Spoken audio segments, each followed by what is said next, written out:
งานวันนี้คือเคลียร์ทรายลงหลุมปิดร่อง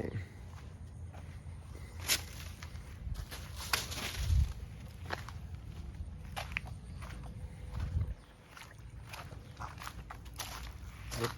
ล้อทำให้ปิ้นขึ้นมาอีกเกตเป็นบางส่วนแล้ว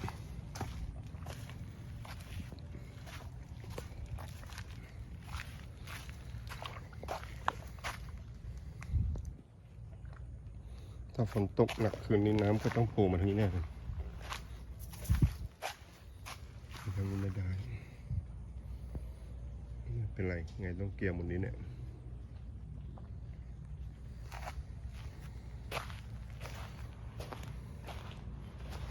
ต้องทำเองแล้วล่ะ